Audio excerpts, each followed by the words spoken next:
Penyidik Jaksa Agung Muda Tindak Pidana Khusus Kejaksaan Agung Jakarta menetapkan mantan Ditjen Minerba Kementerian SDM periode 2015 hingga 2022, Bambang Gatot Aryono sebagai tersangka dugaan korupsi tata niaga timah.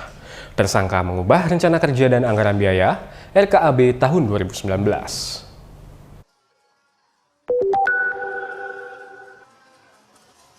Penyidik Jaksa Agung Muda Tindak Pidana Khusus Jampitsus Kejaksaan Agung menetapkan Direktur Jenderal Mineral dan Batubara Dirjen Minerba Kementerian Energi dan Sumber Daya Mineral ESDM periode 2015-2020 Bambang Gatot Aryono sebagai tersangka dugaan tindak pidana korupsi tata niaga timah di wilayah izin usaha pertambangan IUP PT Timah Tbk tahun 2015-2022.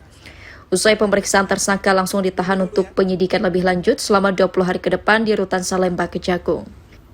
Hal ini disampaikan Direktur Penyidikan Jaksa Agung Muda Tindak Pidana Khusus atau Dirdik Jampitsus Kejagung Kuntadi dalam konferensi di Kejaksaan Agung Jakarta Rabu 29 Mei malam. Kuntadi menjelaskan dalam perkara dugaan korupsi timah tersebut, Bambang berperan mengubah rencana kerja dan anggaran biaya RKAB tahun 2019. RKAB yang semula jumlahnya ditetapkan sebesar 30.217 metrik ton dirubah menjadi 68.300 metrik ton atau terjadi peningkatan lebih dari 100% dengan tanpa melakukan kajian atau tanpa memenuhi ketentuan yang berlaku.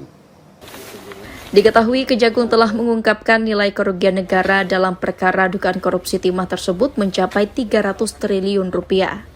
Nilai yang merupakan hasil perhitungan Badan Pengawasan Keuangan dan Pembangunan BPKP ini meningkat dari sebelumnya 271 triliun rupiah.